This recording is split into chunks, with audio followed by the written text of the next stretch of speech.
ქართული ოცნების მიერ ინიცირებული ცვლილებები, რომელიც მწვავე კრიტიკის მიზეზია, საუბარია შეკრება მანიფესტაციებთან დაკავშირებული წესების გამკაცრებაზე. კიდევ ერთი ცვლილება, რომელსაც უმრავლესობა ანონსებს მედიას ეხება.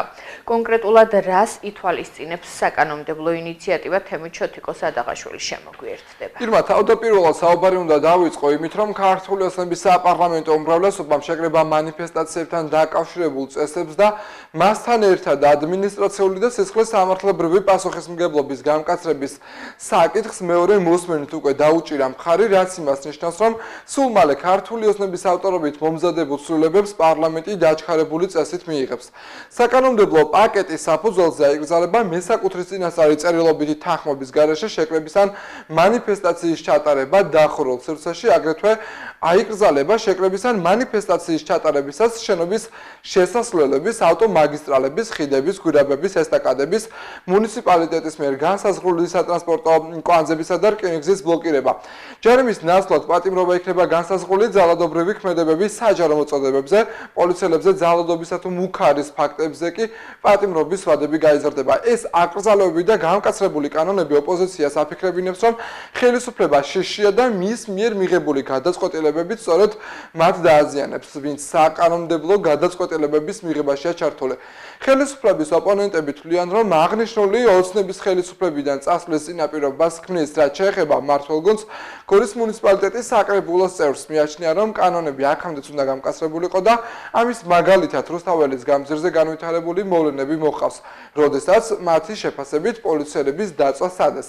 არსებულმა კანონებმა კი დანაშაულის პრევენციას სათანადოდ ვერ უზრუნველყო.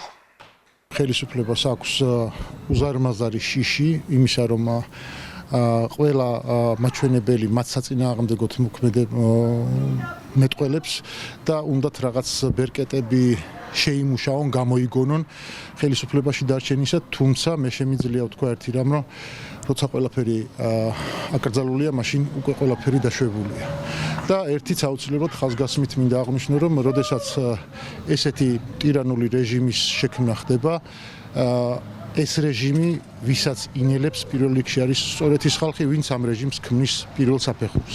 ის რაც დღეს ხდება საქართველოში, დაანონსებული ჰქონდა ქართულ ოცნებას ჯერ კიდევ არჩევნებამდე რეპრესიული ტერორი, რომელიც ხორციელდება ჩვენი ქვეყნის მოქალაქეებზე, იმ ადამიანებზე, რომლებიც რჩებიან ქვეყნის დასავლური კურსის მომხრეები და ვხედავთ, რომ ქართული ოცნება სულ უფრო ამსგავსებს მმართველობას, სწორედ რუსულ მმართველობას, სადაც ადამიანები უბრალოდ ვეღარ გამოთქვამენ პროტესტს და ვერ გამოდიან ქუჩაში მმართველობის წინააღმდეგ და სახელმწიფო პოლიტიკის წინააღმდეგ. როგორც უკვე აღნიშნე, დაანონსებული იყო ქართული ოცნების მხრიდან მსგავსი პოლიტიკა, ამიტომ არავისთვის არ არის გასაკვირი, თუმცა ის რაც არის ძალიან კარგი, არის ის, რომ ხალხს არ ეშინია ამის რჩევიან პროტესტის რეჟიმში. ჩვენი კანონები იყო ძალიან ჰუმანური, შედარებით რაც არის ევროპაში.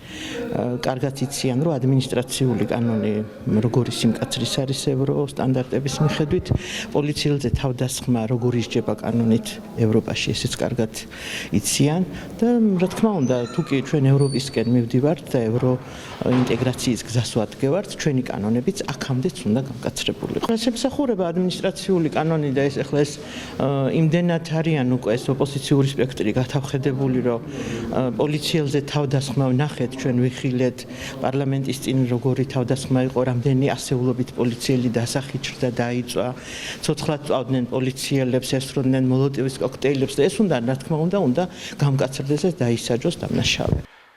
ქართული ოცნების კიდევ ერთი ინიციატივა მედიას ეხება და მას ასევე მწვავედ აკრიტიკებს ოპოზიცია, მათი მტკიცებით ამ კანონით მოხდება მედიის და თავისუფალი სიტყვის კონტროლი და დევნა. ოპოზიციის ოპონენტები კი კვლავ საუბრობენ იმაზე, რომ ეს არის ბრიტანული მოდელი და ევროინტეგრაციის გზაზე მიმავალი ქვეყნისთვის ევროპული კანონები არის მნიშვნელოვანი. გორის საკრებულოს თავმჯდომარის მოადგილე ამბობს, რომ საკანონმდებლო ინიციატივის განსჯა არასწორია, რადგან ის ჯერ ოპოზიციას სათანადოდ შესწავლილი არ აქვს.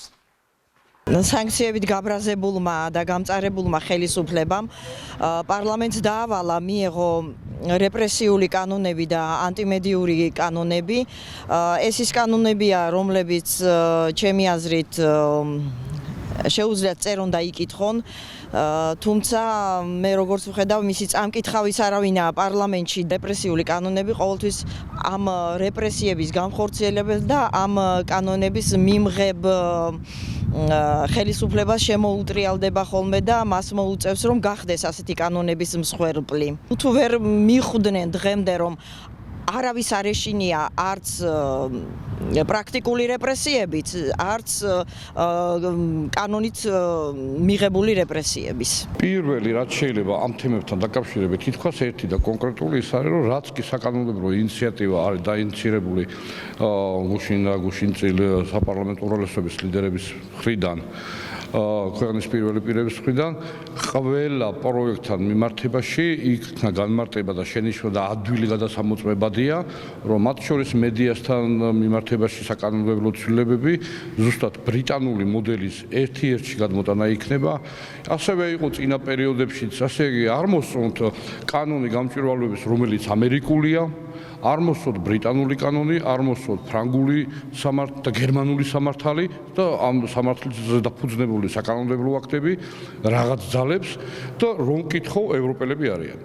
რომ კითხო დასავლეთისკენ მიდიან. კიდევ ვამბობ, ყველა ეს კანონ პროექტი იდენტურად 99%-იანი ალბათობით, რა თქმა უნდა, ცოტა ქართულ რეალობას უნდა მოერგოს და ყველა ქვეყანაში ესეა, იქნება აპრობირებული დასავლეთ ევროპული ან ამერიკული მოდელებიდან გადმოღება. საკანონმდებლო ინიციატივები კი ამით არ სრულდება. ქართული ოცნება ამერიკული კანონის შემოტანას გეგმავს, რომელიც გამჭვირვალობის კანონს ჩაანაცვლებს. ხელისუფლების წარმომადგენლების განმარტებით ეს ნაბიჯი ქვეყნის სუვერენიტეტის გაძლიერებას და გარეჩარებისგან დაცვას ემსახურება.